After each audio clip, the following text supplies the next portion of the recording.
నిన్ను నువ్వు ప్రేమించుకోకపోతే పక్కన చెప్పండి, నిన్ను నువ్వు ప్రేమించుకోకపోతే నన్ను ప్రేమించలేవు. అవునా? ఇది జరగాలి మనకి. అందుకే నీ పోరాటం అంతా హృదయము, మనసు, శరీరం మీద ఇది నిలిచి ఉంది. ఇవి తెలుసుకోవాలి. ఎందుకంటే ఇది కనుక మొట్టమొదటి ఆజ్ఞ ఏంటి? మొట్టమొదటి ఆజ్ఞ పూర్ణ హృదయము, పూర్ణ మనస్సు దేవుణ్ణి మనము ప్రేమించుదా. రెండవది నిన్ను వలె నీ పొరుగు వారిని ప్రేమించుట. సిలువకి అర్థం అది. సిలువకి అర్థం ఏంటి? మొదటి ఆజ్ఞ, రెండవ ఆజ్ఞ. దీన్ని చేసి కమ్మలు, పుస్తలు, రింగులు చేయించుకోవడానికి కాదు. అలాగే సిలువ చాలా భారంగా ఉందని వాళ్ళకి మనం వేరే చెప్పడానికి కాదు. ఇది అర్థము దేవుడి ప్రేమ. దీని వలన మన గుర్తింపు వస్తుంది. దేని వలన? నువ్వు దేవుడిని ప్రేమించడం వలన, నిన్ను నువ్వు ప్రేమించుకోవడం వలన, నీ పొరుగు వారిని ప్రేమించడం వలన నీ గుర్తింపు, క్రైస్తవుడిగా నీ గుర్తింపు వచ్చేది అక్కడ.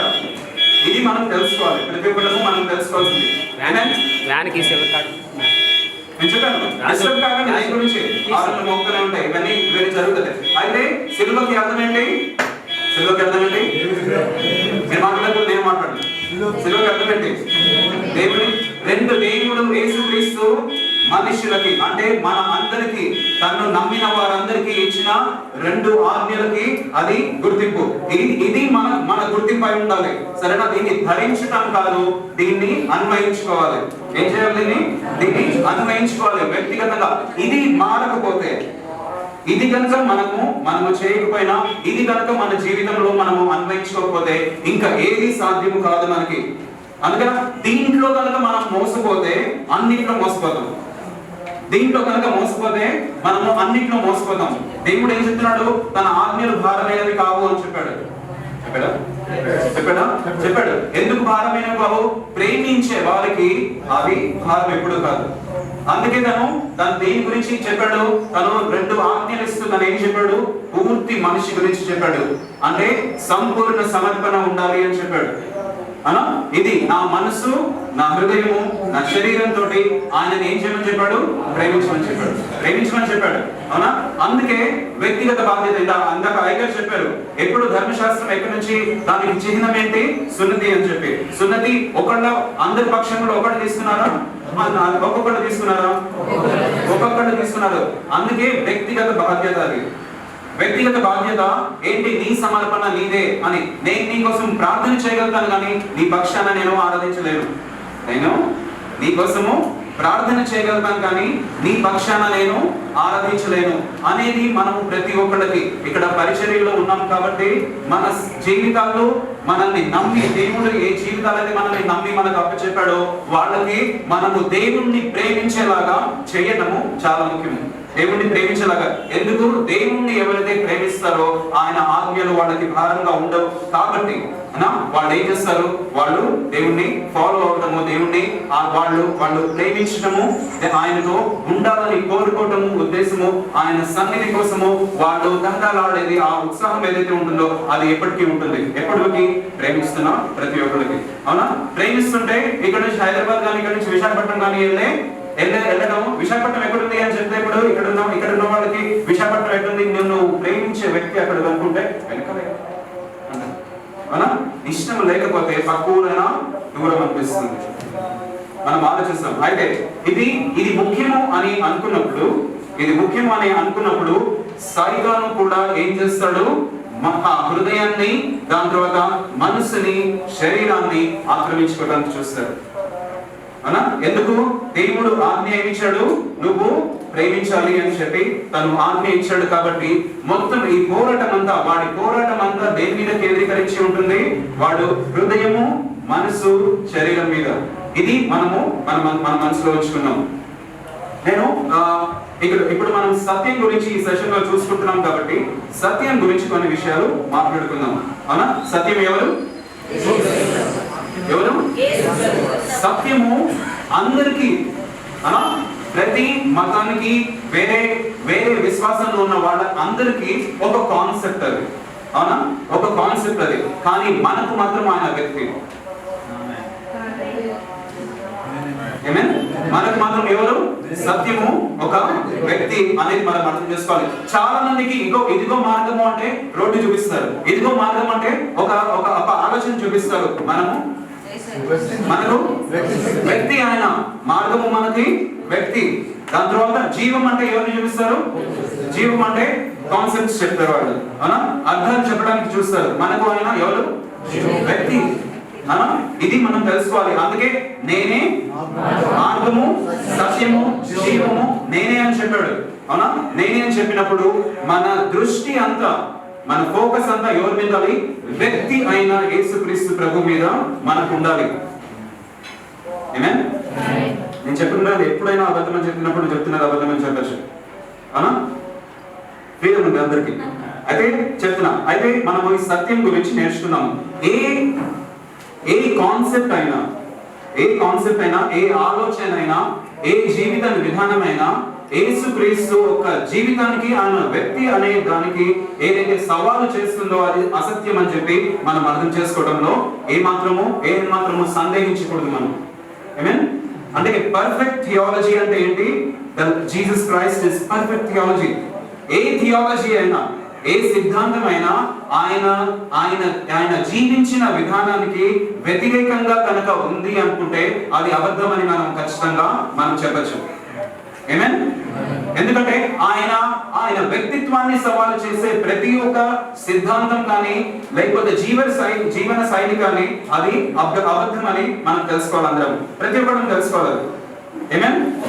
అందుకే ఇప్పుడు మన డాక్ట్రిన్స్ ఏవైతే ఉన్నాయో, మన సిద్ధాంతాలు ఏవైతే ఉన్నాయో అవి అన్ని మనము ఒక చోట తీసుకొచ్చి వ్యక్తికి ఆయన యేసుక్రీస్తు ప్రభు, ఏ యేసుక్రీస్తు ప్రభు అయితే నేనే మార్గము, సత్యము, జీవము అని చెప్పాడో వాటిని పోల్చి చూస్తాం మనం.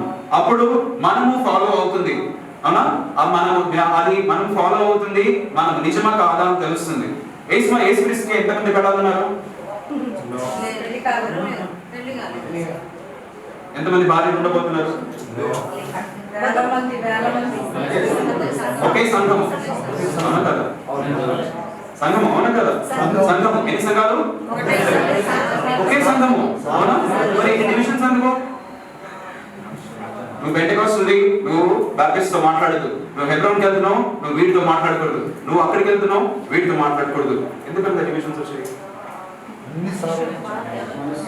ఛాలెంజ్. నేను తప్పకుండా సవాల్ చేస్తాను, నేను సవాల్ చేస్తాను. ఎందుకంటే దీని జవాబు మీరు క్రీస్తుకు చెప్పుకోవాలి నిలబడినప్పుడు. ఇన్ని విభజనలు ఎందుకున్నాయి మనకి? మన ఆలోచన విధానం ఏంటి? ఎటు పోతున్నాం మనము? సంఘంగా మనం ఉండకుండా ఎక్కడికి పోతున్నాము? ఎందుకు? సిద్ధాంతాల ద్వారా మనము అభ్యంతరాలు కలుస్తున్నాము. కానీ మనల్ని యేసుక్రీస్తు ఎలా చూస్తున్నాడు? పైనుంచి చూసినప్పుడు ఎన్ని సంఘాలు కనబడుతున్నాయి?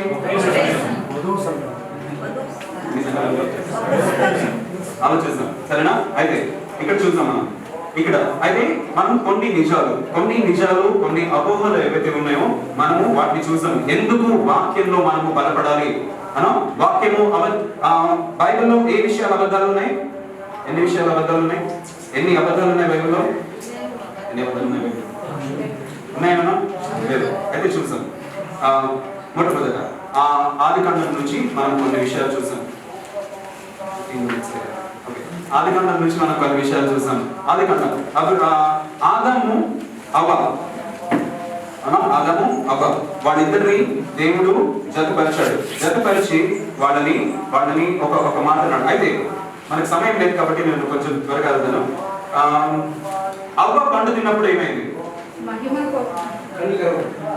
అవ్వ పండు తిన్నప్పుడు ఆదాము ఎక్కడున్నాడు? ఆదాము ఎక్కడున్నాడు?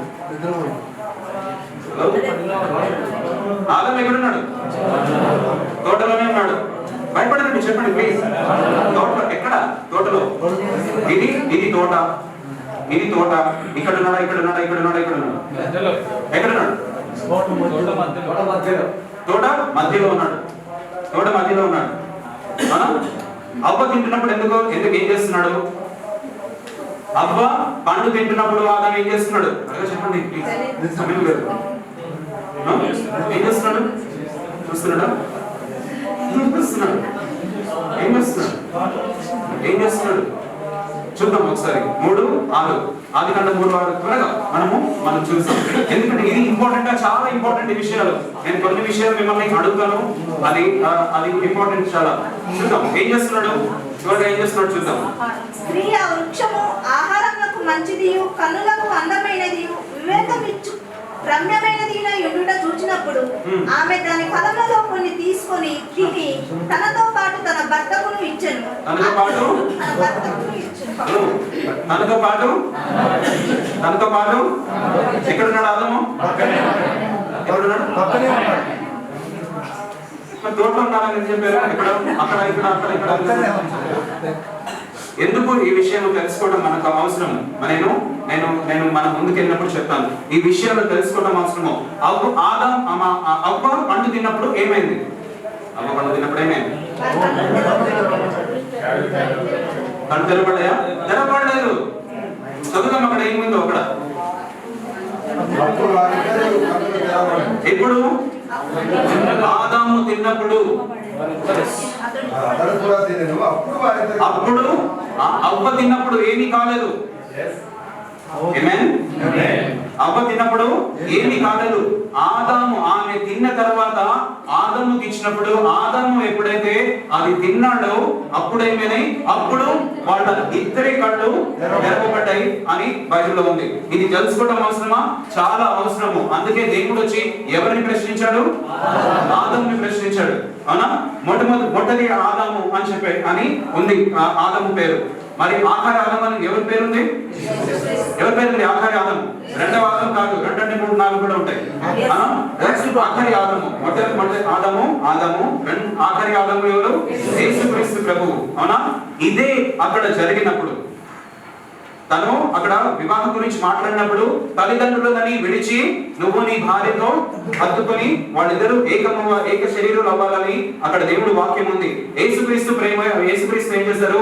తన తండ్రిని వదిలి ఆయన భూమి మీదకి వచ్చాడా? దాని తర్వాత ఏమయ్యాడు? తను క్రీస్తు తన సంఘం కోసము ఏం చేశాడు? తన సంఘం కోసము తన ప్రాణాన్ని ఇచ్చాడు. అవునా? ఆదాము కూడా అదే చేయాల్సింది.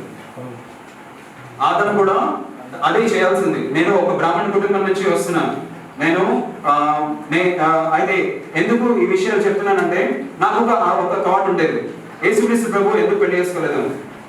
ఆయన ఎందుకు పెళ్లి చేసుకోలేదు? అయితే నేను ఎవరు జవాబు చెప్పదు. నాకు నువ్వే జవాబు చెప్పాలి, నువ్వు ఎందుకు పెళ్లి చేసుకోలేదు అని నాకు ప్రశ్న ఉండేది. అయితే ఒక రోజు నేను ప్రార్థన చేస్తున్నప్పుడు ఒక చిన్న స్వరంలో ఆయన ఏం చెప్పాడంటే, నా సృష్టి కోసము, నా పిల్లల కోసం నేను చనిపోతాను, కానీ వాళ్ళని నేను పెళ్లి చేసుకోలేను అని చెప్పాడు.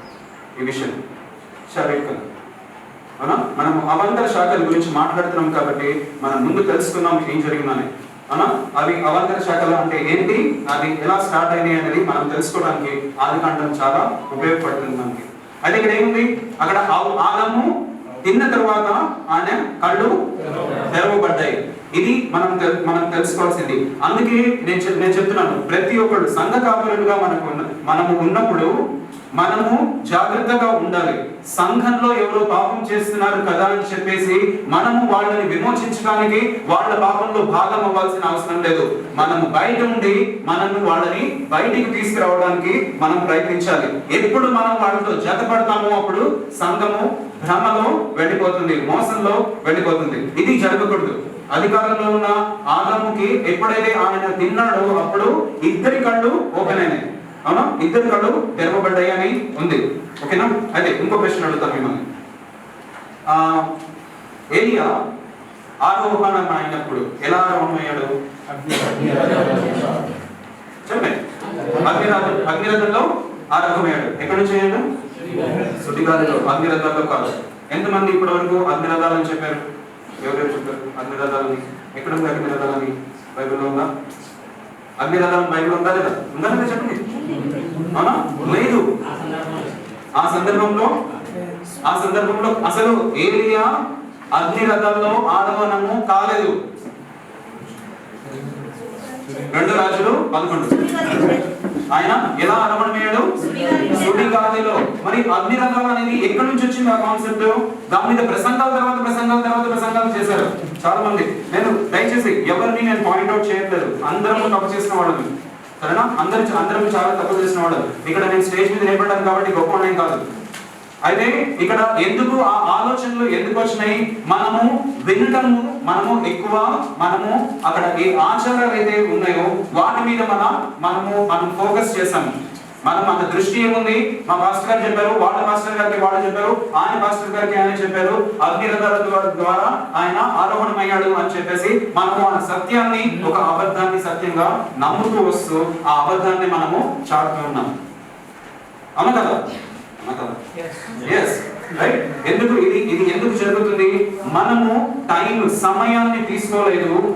మనము అక్కడ ఏమని రాస్తుంది, ఇది సత్యమా అని మనము అన్వేషించలేదు, మనము వెతకలేదు. కాబట్టి ఇది చాలా అవసరం ప్రతి ఒక్కరికి. ఎందుకు అంటే మన విశ్వాసము దేనిపైన ఆధారపడి ఉంది అని మనకు తెలియాలి. మనకు ఏమని తెలియాలి? నా విశ్వాసం దేని మీద ఆధారపడింది అని నాకు తెలియాలి. నా విశ్వాసం మీ విశ్వాసం దేని మీద ఆధారపడింది? మీ విశ్వాసం దేనిపైన ఆధారపడింది? విశ్వాసం ఎలా వస్తుంది? ఏం వినడం వల్ల? అయితే మన విశ్వాసం దేని మీద ఆధారపడి ఉండాలి? వాక్యం మీద మన విశ్వాసం ఆధారపడి ఉండాలి. ఆ వాక్యము మీద మన విశ్వాసం ఆధారపడి ఉంటే ఆ వాక్యాన్ని మనకు ఎంత తెలుసు అనేది మనం తెలుసుకోవాలి. మనకు ఎంత తెలుసు, నేను బోధిస్తున్నది వాక్యానుసారంగా ఉందా అనేది మనం తెలుసుకోవాలి. ఎందుకంటే ప్రతి ప్రశ్న, సైతాను వేసే ప్రతి ప్రశ్న దాన్ని సవాలు చేసుకుంటూనే ఉంటుంది. కాబట్టి మొట్టమొదటి ప్రశ్న ఏంటి సైతాను వేసింది? ఇది నిజమా? ఏది నిజమా? దేవుడు చెప్పిన దేవుడు వాక్యము నిజమా అనేది మొట్టమొదటి ప్రశ్న. అనకాదు. హలో, మిమ్మల్ని అడిగేది, నన్ను అడిగేది ఏ ప్రశ్న ఏంటి? మిమ్మల్ని అడిగేది, నన్ను అడిగే ప్రశ్న ఏంటి? సైతాను అడిగే ప్రశ్న ఏంటి? ఇది నిజమా? నువ్వు నమ్ముతున్నది నిజమా? నువ్వు నమ్ముతున్నది నిజమా అనేది. ఇప్పుడు చూద్దాం. అవ్వని ఏమని అడిగాడు? ఇది నిజమా? నిజమే అని చెప్పుంటే ఏమయ్యేది? ఏమైంది? 66 పుస్తకాలు అవసరమే లేదు. అవునా కదా? ఆ ఒక్క మాట, ఏ ఒక్క మాట, ఇది నిజమే. అందరం బైబిల్ పట్టుకుందాం, చెప్తాం. ఇది మనం నమ్మగలగాలి. ఎందుకంటే మన విశ్వాసము దేనిపైన ఆధారపడి ఉందో దాని గురించి మనము నేర్చుకోవడము, తెలుసుకోవడము మనకు చాలా అవసరం. అవునా కదా? రెండవది, వాక్యం ఎవరు? వాక్యము దేవుడే. అంటే వాక్యాన్ని తెలుసుకోవటము, రాసిన వాక్యాన్ని తెలుసుకోవటము, వ్యక్తిగా ఉన్న ఆయనని తెలుసుకోవటం కూడా అంతే అవసరము. అవునా? అందరికి సత్యం అంటే ఏంటి? ఒక కాన్సెప్ట్. మనకి సత్యం అంటే యేసుక్రీస్తు ప్రభువు. అవునా? మన ప్రభు. వ్యక్తిగతంగా ఆయనని తెలుసుకోవడం కూడా ఇంపార్టెంటే, చాలా ముఖ్యము. ఒకటి వర్డ్. అవునా? వర్డ్ ని తెలుసుకోవడము. దాని తర్వాత person of Jesus Christ. Person of Jesus Christ. ఈ రెండింటిని తెలుసుకోవడము చాలా ముఖ్యము. మన సబ్జెక్ట్ ఏంటి? మేము తీసుకున్న సబ్జెక్ట్ ఏంటి కదా? అవాంతర శాఖలు, కార్డ్స్ అనేది ఎక్కడి నుంచి మొదలైతాయి, ఎందుకు మొదలైతాయి అనేది చూద్దాం మనము. అయితే వారు దేని మీద ఉంది అని చెప్పాను నేను. సైతాను దేంతో పోరాడతాడు? మన మనసుతోటి, మన హృదయంతోటి, మన మనసుతోటి, మన శరీరంతో. అందుకే దేవుడు ఏం చెప్పాడు? వీటి మూడింటితోటి నువ్వు నన్ను ప్రేమించమని చెప్పాడు. అవునా? ఇది మనము తెలుసుకోవాలి. పదే నేను నా సెషన్స్ అయ్యేంత వరకు ఈ 3 మాటలు చెప్తుంటాను. ఎందుకంటే ఎవ్రీ కల్ట్, ప్రతి ఒక్క కల్ట్, ప్రతి ఒక్క విశ్వాసము ఏదైతే ఉందో ప్రపంచంలో, లోకంలో మొత్తం ఎక్కడైతే ఉందో ఈ మూడింటిని టార్గెట్ చేస్తుంటారు. ఎందుకు? యేసుక్రీస్తు ప్రభువు దాన్ని ఆజ్ఞలో దాన్ని బేస్ చేసుకొని మనకి ఇచ్చాడు కాబట్టి. అవునా? రెండోది, యెరూషలేము అంటే అందరికి ఎందుకు అంత ఇంట్రెస్ట్?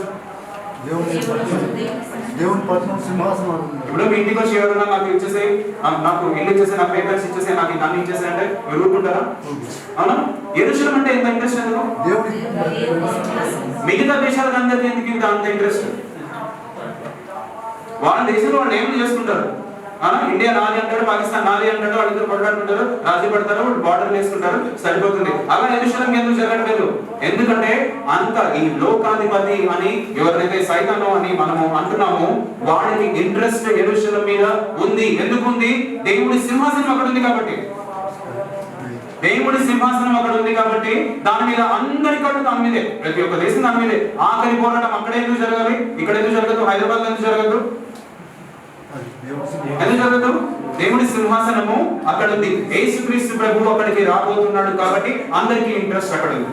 అవునా? అందరికీ ఇంట్రెస్ట్ అక్కడ ఉంది. అయితే మనము ఆలోచించుకోవాల్సింది ఏంటి అంటే, నా హృదయము, నా మనసు, నా శరీరము ఎవరికి లోబడుతున్నాయి నేను అర్థం చేసుకోవాలి ఫస్ట్.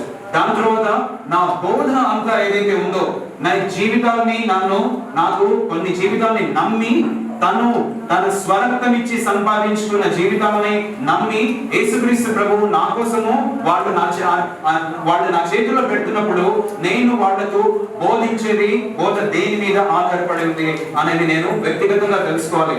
నేను నేను ఏ ఆదరణ అయితే పొందుతానో ఆ ఆదరణ మాత్రమే నేను ఇంకోళ్ళకి నేను ఇవ్వగలుగుతాను. ఈ సత్యాన్ని మనము నమ్మగలగాలి.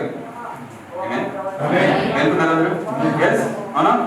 అయితే మనం చూద్దాం ఇప్పుడు యోహాను సువార్త 12:32. యోహాను సువార్త 12:32 ఏమంటుంది? నేను భూమి మీద నుండి పైకెత్తబడిన ఎడల, నేను భూమి మీద నుండి పైకెత్తబడిన ఎడల, లీడ్ చేయండి సిస్టర్, అందరం చదువుదాం. నేను భూమి మీద నుండి పైకెత్తబడిన ఎడల అందరినీ నా యొద్దకు ఆకర్షించు కొందునని ఎవరు చెప్పారు? యేసుక్రీస్తు ప్రభు. ఆయన ఏం చెప్పాడు? నన్ను ఎప్పుడైతే మీరు హెచ్చిస్తారో అందరినీ నేనేం చేస్తాను? ఆకర్షించుకుంటాను అనేది మనం చెప్పారు. ఇది బేసిస్ అయి ఉండాలి ప్రతి మినిస్ట్రీకి, ప్రతి పరిచర్య చేసే ప్రతి వాళ్ళకి ఇది బేస్ అయి ఉండాలి, ఇది ఫౌండేషన్ అయి ఉండాలి. ఏంటది? ఇది పునాది అయి ఉండాలి. నేనేం చేయాలి? ఇక్కడ నిలబడి నేను యేసుక్రీస్తు ప్రభువుని నేను హెచ్చించినప్పుడు ఆయన ఏం చేస్తా అంటున్నాడు? ఆయన చేస్తా అంటున్నాడు, ఆకర్షించుకుంటా అని అంటున్నాడు. ఆయన వద్దకు ఆయన ఆకర్షించుకుంటా అంటున్నాడు. అయితే పరిచర్యలో మనల్ని పిలిచిన ప్రతి ఒక్కరిని మనం చేయాల్సింది ఏంటి? ఆయనని హెచ్చించడము. ఆయన కార్యము ఆయన చేయడానికి అనుగుణంగా మనము ఏం చేయాలి? మనము పరిచర్య చేయాలి. మీరేం చేసినా సరే, ఏది బోధించినా సరే, దాని తర్వాత ఎటువంటి పరిచర్య చేసినా సరే, యేసుక్రీస్తు ప్రభువు అనే వ్యక్తి ఎవరైతే ఉన్నారో ఆయనని మనము హెచ్చిస్తున్నామా లేదా అనేది మనం చూసుకోవాలి. ప్రతి మెసేజ్ లో ఉంటారు. అప్పుడు ఏమవుతుంది? ఆయన వద్దకు ఆకర్షించుకుంటా అంటున్నారు. అన్నా నిన్న బక్రీద్ జరిగింది. ఏం చేశారు బక్రీద్ రోజు? ఒకళ్ళు అడిగారు నన్ను, నువ్వు యేసుక్రీస్తు ప్రభువు అది ఆయన బలి ఆఖరిని ఎలా చెప్తున్నావు నువ్వు అని అడిగారు. నేను మిమ్మల్ని అడుగుతున్నా, ఎలా చెప్తున్నారు? నా భార్య ముస్లిం బ్యాక్గ్రౌండ్ నుంచి వస్తుంది, తన ఇంట్లో ఎలా చెప్తున్నారు మీరు? ఆఖరి బలి అని ఎలా చెప్తున్నారు మీరు? చెప్పండి, ఎలా చెప్తున్నారు? ఎలా తెలుసు మీకు ఆఖరి బలి అని? చెప్పండి. చివరి బలి అని ఎలా చెప్తున్నారు? హెబ్రీయులో రాసిందని మాత్రం చెప్పకండి. హెబ్రీయులో రాసింది ఇది ఆఖరి బలి అని మాత్రం చెప్పకండి. ఆ వాక్యం అందరికి తెలుసు, బయట వాళ్ళకి తెలియదుగా. యేసుక్రీస్తు ఎవరు? దేవుని గొర్రె పిల్ల. అవును, ఉందా? అవునా? వధింపబడింది, అవునా కదా? లేచినది ఒకటే ఒకటి, మరణించి లేచిన గొర్రెపిల్ల ఒకే ఒక గొర్రెపిల్ల ఉంది కాబట్టి ఇంకోసారి అర్పించాల్సిన అవసరం లేదు. అది నమ్మని వాళ్ళు అర్పించుకుంటూ పోతుంటారు.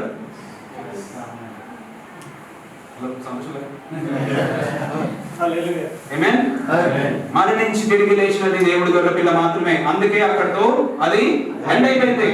Full stop.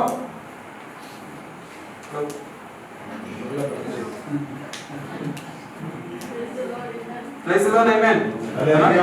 Amen. So అది నేను చెప్పడం ఇది మీరు జీర్ణించుకోవాలని నేను వెయిట్ చేస్తున్నాను. అంటే అర్థమైంది. అయితే ఆయన ఏం చేయమంటున్నాడు? ఆయనని హెచ్చించమని చెప్తున్నాడు. ఆయన అందరినీ ఏం చేస్తాడు?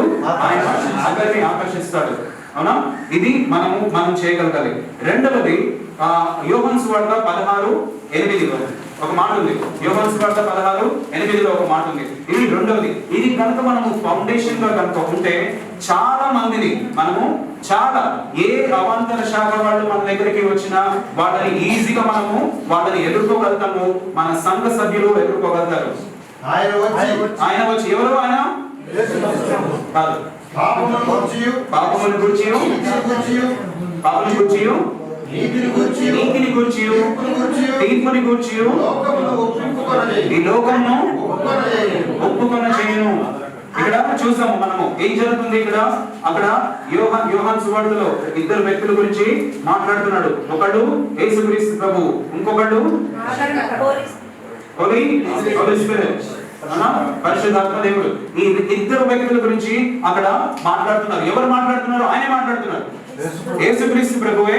ఆయన ఏం చెప్తున్నాడు? నన్ను నువ్వు హెచ్చించినప్పుడు నేను ఆకర్షించుకుంటాను. దాని తర్వాత ఏమవుతుంది? దాని తర్వాత పరిశుద్ధాత్ముడు ఏం చేస్తాడు? ఆయన ఏం చేస్తాడు? నేను ఎవరినైతే ఆకర్షిస్తానో వాళ్ళని ఆయన దేని గురించి? నీతి గురించి, పాపముల గురించి, తీర్పు గురించి ఆయన ఏం చేస్తాడు? ఒప్పింప చేస్తాడు. మీరు నేను మొట్టమొదటిగా చేసిన ప్రార్థన ఎంతమంది గుర్తుంది? మీరు వ్యక్తిగతంగా మీరు మొట్టమొదటిసారి చేసిన ప్రార్థన ఎంతమంది గుర్తుంది? యేసుక్రీస్తు ప్రభువు గారు వచ్చినట్టు ఏమని చెప్పారు? మా పాపాలని క్షమించు క్షమించు ఏమని చెప్పారు? క్షమించు ప్రభువా అని చెప్పారు. అవునా? నా హృదయంలోకి, నా జీవితంలోకి నువ్వు రమ్మని చెప్పారు. నా జీవితాన్ని నేను నీకు అర్పిస్తున్నా అని చెప్పారు. ఎలా మర్చిపోయాము మొదటి ప్రార్థన? ఎవరు చేయించారు ఆ ప్రార్థన? ఎవరో ఒకళ్ళు మీ జీవితంలో, నా జీవితంలో ఎవరో ఒకళ్ళు యేసుక్రీస్తు నామాన్ని మీ ముందర ఏం చేశారు? వాళ్ళు హెచ్చించారు. మీరు ఆ నామానికి, అంటే నామం అంటే ఆయన పేరు జీసస్ అని కాదు అనా, దాని గురించి కాదు. మనము ఆయన నామం ఏంటో తెలుసుకుందాం. ఆయనని హెచ్చించినప్పుడు మీరు ఆయన వద్దకు ఆకర్షింపబడ్డారు. అక్కడికి ఆయన ఆకర్షింపబడి మీరు ఆయన దగ్గరికి వచ్చినప్పుడు మీరు ఎవరు ఒప్పింపజేశారు? మిమ్మల్ని పరిశుద్ధాత్మ దేవుడు మిమ్మల్ని ఏం చేశాడు? ఒప్పింపజేశాడు. ఏమని? అబ్బా తండ్రి అని మొట్టమొదటిసారిగా మీరు పిలిచినది అప్పుడు గుర్తుంచుకోండి. అయితే ఈ రెండు, యేసుక్రీస్తు ప్రభువు ఆయన వ్యక్తి, పరిశుద్ధాత్మ దేవుడు ఆయన వ్యక్తే. అదేదో శక్తి కాదు. ఆయన ఎవరు? వ్యక్తి అని మనం తెలుసుకోవాలి. అది మనం తెలుసుకోవాలి. అయితే ఈ వాక్యము ఆత్మ కలయికలో ఏమైంది? మీరు జన్మించారు. ఎలా పుట్టావు నువ్వు అని అడిగితే, వాక్యము ఆత్మ కలయికలో నేను పుట్టాను అని నువ్వు చెప్పవాలి. నేను చెప్పగలిగాను. కాదా? నమ్మట్లేదా? వాక్యము ఆత్మ కలయికలో మీరేమయ్యారు? సృష్టి క్రమము. అది సృష్టి క్రమం ఏంటి? కలుగును గాక అనేది వాక్యము అనా మనం చూసాం. ఆది కాండము 1:1 కనుక మనం చూసాం. ఆదియందు దేవుడు భూమి ఆకాశములను ఎలా సృష్టించాడు? ఎలా? రెండో వాక్యంలో ఉంది, చదువుదాం. ఏమనుంది? భూమి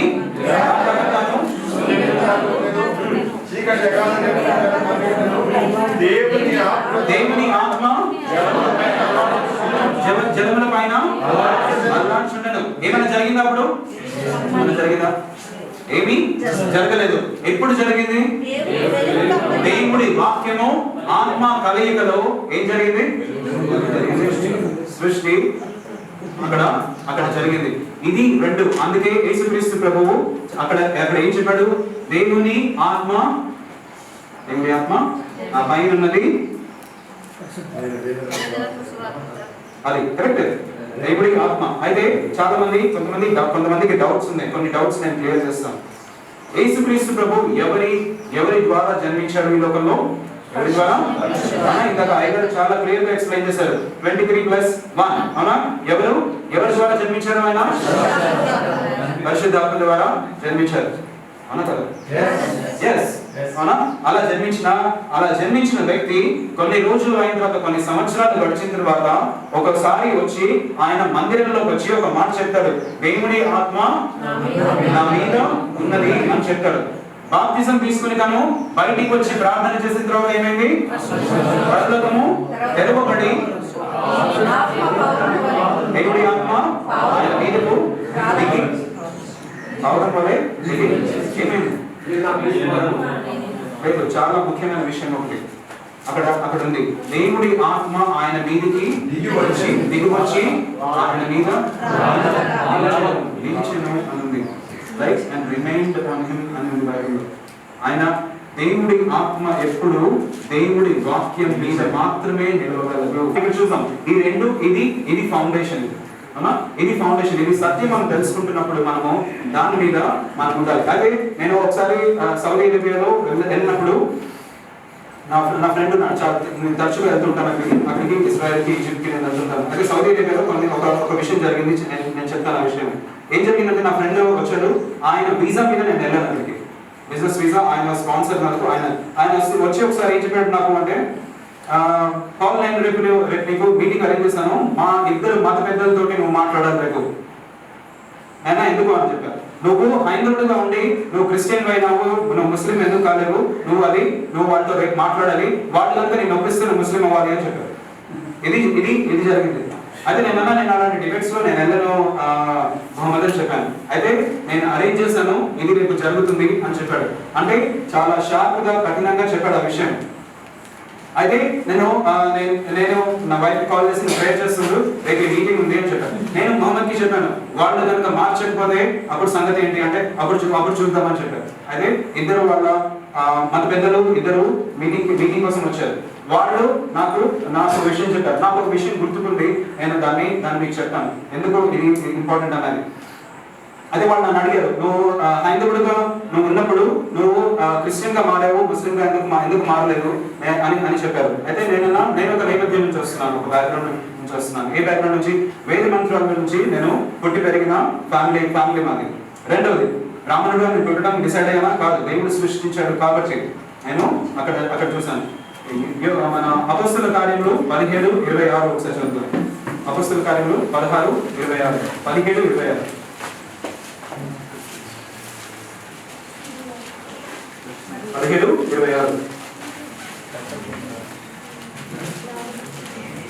మరియు యావత్ భూమి మీద కాపాడుటకు ఆయన యుగం నుండి ప్రతి జాతి మనుషులను ప్రతి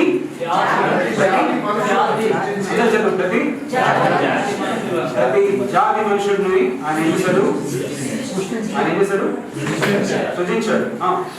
సృష్టించి వారు ఒకవేళ దేవుని తడవలాడి కనుగొందురేమో అని నన్ను వెదుకు నిమిత్తము నిర్ణయ కాలమును వారి నివాస స్థలం యొక్క నిర్ణయ కాలము టైం కాలమును తర్వాత వారి నివాస స్థలం యొక్క పొలిమేరలను కూడా ఏర్పరిచాడు. నువ్వు ఎందుకు ఇక్కడ పుట్టావు అని చెప్పినప్పుడు నీ పొలిమేరలను అమర్చింది ఎవరు? దేవుడే. అవునా? నువ్వు ఏ సమయంలో పుట్టాలని నిర్ణయించింది ఎవరు? దేవుడే. అవునా? అక్కడ కానీ కారణం ఏంటి? కారణం ఒకటే ఉంది, నువ్వు ఏదైనా విధంలో నువ్వు ఏం చేయాలి? తడుములాడుకొని ఆయనని కనుగొనాలి. ఎవరు కనుగొనాలి? కనుగొనాలి. కనుగొనేవాడు ఆయనే. కానీ కనుగొనే అవకాశము ఎవరికి ఇస్తున్నాడు? ఎవరికి ఇస్తున్నాడు? సర్వలోకానికి ఇస్తున్నాడు. ప్రతి ఒక్కళ్ళకి ఇస్తున్నాడు ఆయన అవకాశం. అంటే దాని అర్థం ఏంటంటే ప్రతి ఒక్కళ్ళకి మెసేజ్ ఉంది.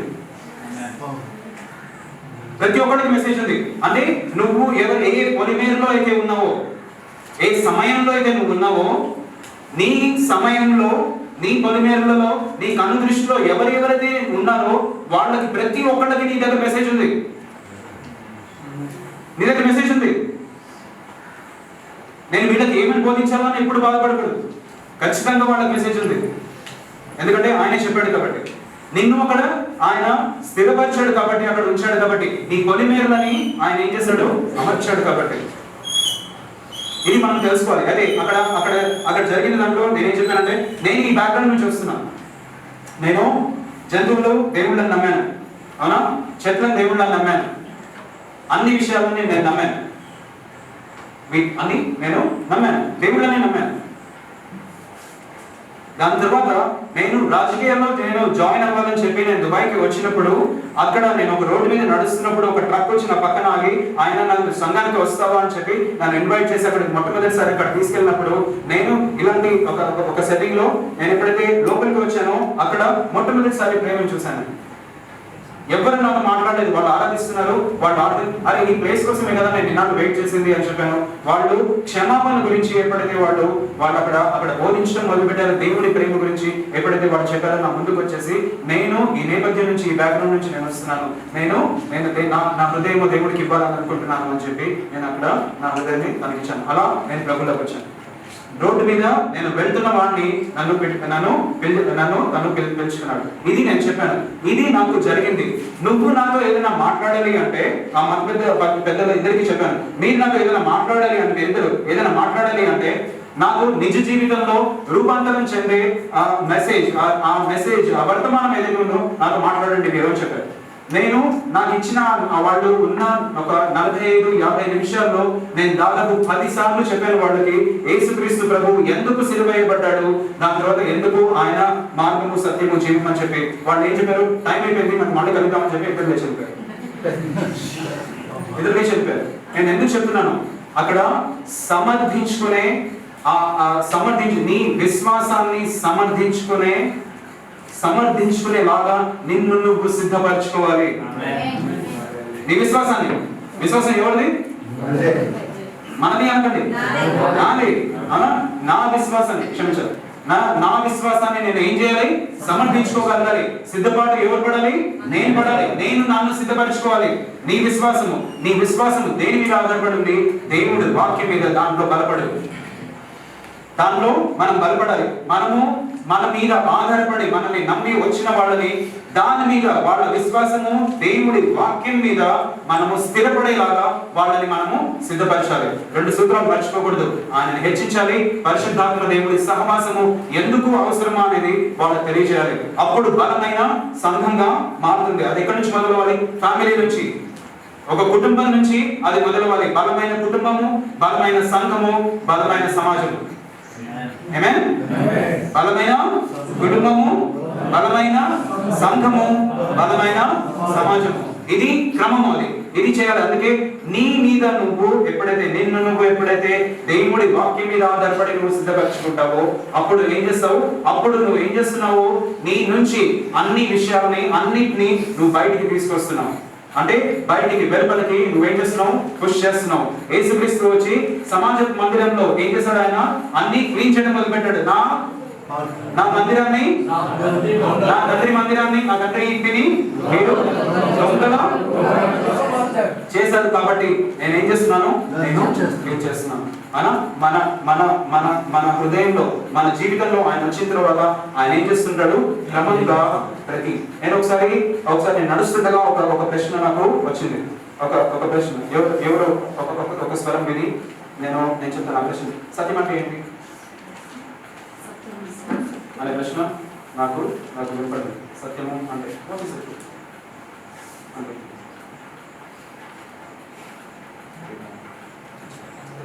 వ్యక్తిని చెప్పకండి, వ్యక్తి నేనే మీరు చెప్పండి.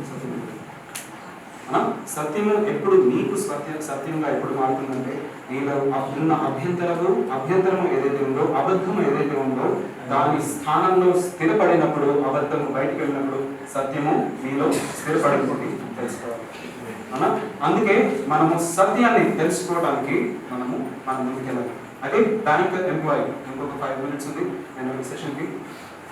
ఒక బ్యాంక్ ఎంప్లాయీని ఒకసారి ఒక ప్రశ్న అడిగారు. ఏమని అడిగారంటే వాళ్ళు ట్రైనింగ్కి వెళ్ళేవాళ్ళు, హెడ్ ఆఫీస్కి ట్రైనింగ్కి వెళ్ళేవాళ్ళు. ఏమని ట్రైనింగ్కి వెళ్ళేవాళ్ళు? జాలీ నోట్లను తెలుసుకుంటారు. ఇవాళ రేపు మెషిన్లు వచ్చాయి. కానీ నేను పాత ఎగ్జాంపుల్ ఒకటి ఇస్తున్నాను. అక్కడ వాళ్ళు ఏం చేశారంటే, నువ్వు తప్పుడు నోట్లను ఎలా తెలుసుకుంటావు అని చెప్పినప్పుడు అయితే ఆ బ్యాంక్ ఎంప్లాయీ ఏం చెప్పాడు, మీకు అంటే బ్యాంక్ ఎంప్లాయీ స్నేహితుడు అడిగారు అనమాట.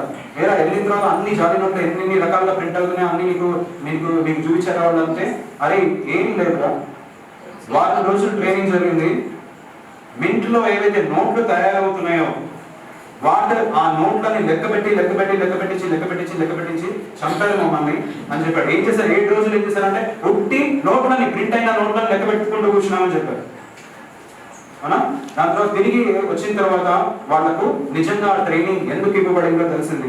ఎందుకు వాళ్ళు ఇట్లా కౌంట్ చేస్తున్నారు, దాని తర్వాత తప్పుడు నోట్ రాగానే తీసి పక్కన పెడుతున్నారు. సత్యాన్ని వాళ్ళు ఏం చేస్తున్నారు? సత్యం వాళ్ళని వాళ్ళు అన్వయించుకున్నారు. కాబట్టి అబద్ధము వాళ్ళకి తగలగానే ఆ నోట్ని తీసి పక్కన పెట్టారు. ఇది అబద్ధపుది. సత్యాన్ని తెలుసుకోవడం ప్రతి ఒక్కళ్ళకి ఇంపార్టెంట్. ఎప్పుడు అబద్ధం మన కంటికి కన్ను చూపుల్లో ఇక్కడ రాగానే అది అబద్ధం అని మనం తెలుసుకోగలుగుతాం. సత్యంతో మనము ఏమవ్వాలి? ఏకమవ్వాలి. సత్యాన్ని. అందుకే దేవుడి వాక్యం ఏదైతే ఉందో దాన్ని మనం బోధించినప్పుడు, వాళ్ళు జతపడినప్పుడు అబద్ధాన్ని ఏది పారేయచ్చు మన సంఘం నుంచి. ఇంకోటి, దేవుడి వాక్యము ఏదైతే ఉందో అది దేవుడి, మనకు దేవుడి రాజ్యం అంటున్నామా లేకపోతే అది ప్రజాస్వామ్యమా?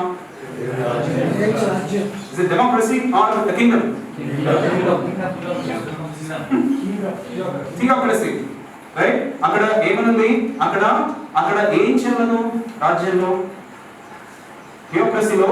కానీ దాని తర్వాత మనం ఒక రాజ్యం గురించి మాట్లాడుతున్నప్పుడు ఎక్కడైతే రాజు ఉన్నాడో అక్కడ ఒకటి చెల్లదు. ఏం చెల్లదు తెలుసా? తిరుగుబాటు చెల్లదు. అంటే మనకు దేవుడి వాక్యం మనకు ఇవ్వబడినప్పుడు దానికి తిరుగుబాటు చెల్లదు. Rebellion is not allowed in the kingdom. Rebellion is crushed in the kingdom. అక్కడ అణిచివేయబడుతుంది, తీసివేయబడుతుంది అని మనం తెలుసుకోవాలి. అయితే మనం రెండు విషయాలు చేయాలి. నేను ముగిస్తాను ఇంకొక 5 minutes లో. రెండు విషయాలు చేయాలి. యేసుక్రీస్తు ప్రభువుని మనము రాజుగా, యాజ్ అ కింగ్, మనము ఏం చేయాలి? ఒబే. మనము ఏం చేయాలి? ఆయనకి విధేయత చూపించాలి. యాజ్ అ బ్రైడ్ గ్రూమ్ గా, పెళ్లి కుమారుడుగా ఆయన ఏం చేయాలి? ప్రేమించాలి. రెండు చేయాలి. రారాజుగా ఆయనని మనం ఏం చేస్తాము? విధేయత చూపిస్తాము. yes you are the king of kings, my lord. Second, love you because you are my bridegroom. రెండు చేయాలి. ఈ రెండు చేయాలి. రెండిట్లో ఏదో ఒకటి చేయాలా? కాదు, రెండు చేయాలి. ఆయన ఎవరు? రెండు ఆయనే. ఆయన రారాజు ఆయనే, నా ప్రభువు ఆయనే, నా పెళ్లి కుమారుడు ఆయనే. ఇది మనం తెలుసుకోవాల్సింది. ఇంకొక ప్రశ్న, అమ్మ పేరు ఎవరు పెట్టారు? కనుకంటే ఆదం పెట్టకంటే ముందు అమ్మ పేరేంటి?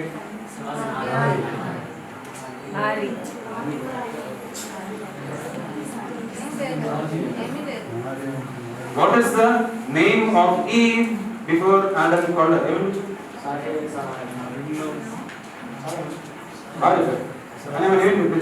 ఆమె పేరు కూడా అదే.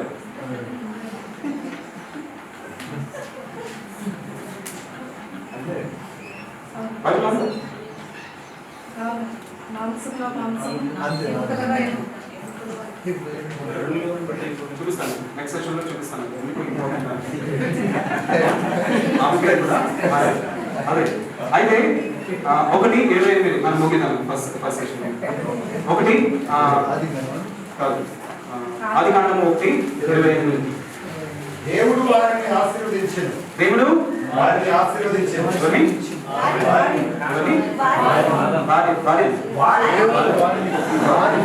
వారిని ఆశీర్వదించాడు. ఏమని ఆశీర్వదించాడు? ఎవరిని ఆశీర్వదించాడు? గట్టిగా చెప్పాలి అందరూ. ఆ పదం ఏమన్నా కూడా దేవుడు వారిని ఆశీర్వదించాడు. ఏమని? అభివృద్ధి పొంది విస్తరించి భూమిని నిర్మించి దాన్ని లోపరుచుకోండి. కానీ అక్కడ అధికారం ఎవరికి ఇచ్చాడు? ఇద్దరికి ఇచ్చాడు. మీరు అని చెప్పాడు, ఇద్దరికి. కానీ ఒకళ్ళ పైన ఒకళ్ళకి అధికారం ఇవ్వలేదు. జాగ్రత్తగా వినాలి. నేను కొత్త డాక్యుమెంట్ చెప్పట్లేదు, అక్కడ ఉన్న చెప్పిన ఒకళ్ళ పైన ఒకళ్ళకి అధికారం ఇవ్వలేదు. ఇప్పుడు యేసుక్రీస్తు గొప్పనా? తండ్రి గొప్పవాడా? లేకపోతే పరిశుద్ధాత్మ దేవుడు గొప్పవాడా?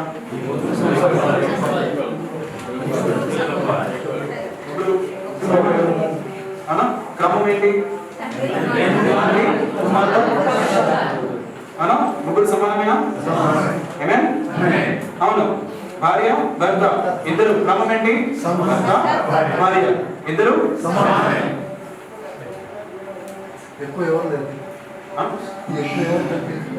ఎప్పుడైతే సైతాను ఏం చేశాడు? మొట్టమొదటిగా సైతాను ఏం చేశాడంటే, ప్లస్ 2 minutes నేను ముగిస్తాను. సైతాను ఏం చేశాడంటే అక్కడ తీసుకొచ్చి ఇది నిజమా అని చెప్పాడు. ఎవరికి? అవ్వకు చెప్పాడు. అవునా? అవ్వకు చెప్పాడు ఇది నిజమా అని చెప్పాడు. నిజమా అని చెప్పేసి వాళ్ళకి ఏం చేశాడు? ఎప్పుడైతే అవ్వ ఇది నిజమే అని చెప్పిందో, అవునా, ఇది ఇది ఇది అతను సరే ఇది నిజమా అని చెప్పలేదు. తను ఏం చెప్పింది? అవును అని అబద్ధికుడిని ఎప్పుడైతే సంభాషణలు దిగి ఎప్పుడైతే ఆమెతో వాడి మాటల్లోకి వచ్చిందో ఆమె ఏం చేసింది? అబద్ధికుడిని ఆమె జీవితంలో బలపరిచింది. అబద్ధికుడిని ఆమె జీవితంలో బలపరిచింది. సరేనా? అది గుర్తుంచుకున్నాం ఎప్పుడు. ఎందుకంటే ఎప్పుడైతే అబద్ధికుడిని మన జీవితంలో మనల్ని అబద్ధికుడిని ఎప్పుడైతే మన జీవితంలో వాళ్ళతో సంభాషించి ఎప్పుడైతే వాడి మాటలు వింటామో వాడిని మనం బలపరుస్తాము. అవునా? వాడిని బలపరిస్తే జరిగేది ఏం జరుగుతుంది? విభజన జరుగుతుంది. What happens when you entertain devil and give him place? He comes to divide. అక్కడ ఏం చేస్తాడు? విడదీస్తాడు. ఏమవుతుంది? ఎందుకు విడదీస్తాడు? విజన్ అంటే ఏంటి? విజన్ అంటే ఏంటి? విజన్ VISION విజన్ దర్శనం. అవునా? అని చెప్పు దర్శనం. దీనికి DI యాడ్ చేస్తే డివిజన్ అవుతుంది. అవునా? ఏమవుతుంది? డివిజన్. D అంటే ఏంటి? రెండు. దయ అంటే ఏంటి? రెండు దర్శనాలు ఉంటే ఏమవుతుంది? మీకు ఒక కన్ను ఒకలాగా ఇంకో కన్ను ఇంకోలాగా చూపించింది అనుకోండి, ఏమవుతుంది? అదే జరుగుతుంది. అక్కడ ఏమైంది? అబద్ధికుడిని ఎప్పుడైతే తను ఎంటర్టైన్ చేసిందో అక్కడ విభజన జరిగింది. ఏం జరిగింది చెప్తాను. ఏ ఆదాం అయితే కవిత్వం చెప్పాడు, ఏమేమి కవిత్వం చెప్పాడు? మొట్టమొదటి కవిత ఎవరు రాశారు? ఆదాం రాశాడు.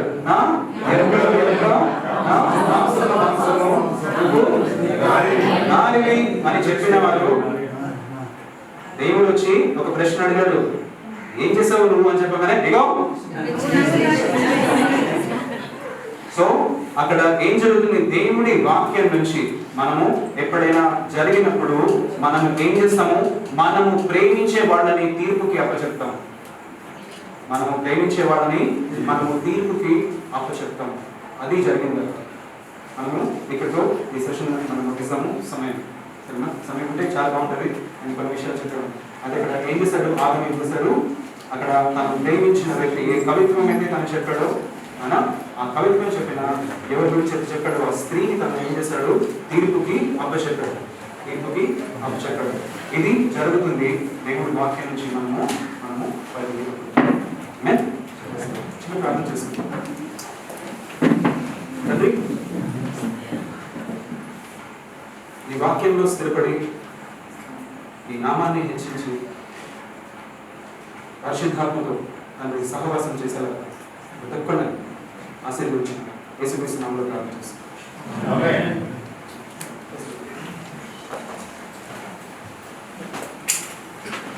హల్లెలూయా. చెప్పండి గట్టిగా హల్లెలూయా. ఈ రెండో సెషన్ని మనం ముగించుకున్నాం. ఈ సెషన్ని తీసుకున్న పాస్టర్ పాల్ వెంకటేష్ గారికి హృదయపూర్వకమైన వందనాలు. మరి చక్కటి విషయాలు మనకి పరిశుద్ధాత్మ దేవుడు బయలుపరిచారు ఈ రెండు సెషన్స్లోనూ. కనుక అది మన హృదయం అనే పలకల మీద వ్రాయబడాలి. అది ముద్రించబడితే ఎప్పటికీ మన మనసులో ఉండిపోతుంది. దేవునికి స్తోత్రం. మరి ఇప్పటికే నా టైం ప్రకారము 1:41 అయింది. ఓకే, ఒక 15-20 నిమిషాలు మాత్రమే భోజన విరామం ఉంటుంది, లంచ్ బ్రేక్. ఆ తదుపరి మళ్ళీ మనకి 3వ సెషన్ ఉంటుంది, 4వ సెషన్ కూడా ఉంటుంది. కనుక మరి తొందరగా చక్కగా క్రమంగానే కానీ తొందరగా మనం భోజనం చేసి మళ్ళీ మందిరంలోకి వచ్చినట్లయితే మనం తిరిగి పోస్ట్ లంచ్ భోజన విరామం తర్వాత మనం ఈ సెషన్ 3, సెషన్ 4 కూడా మనం కొనసాగించుకున్నాం. దేవుడు మనల్ని దీవించుకుందాక.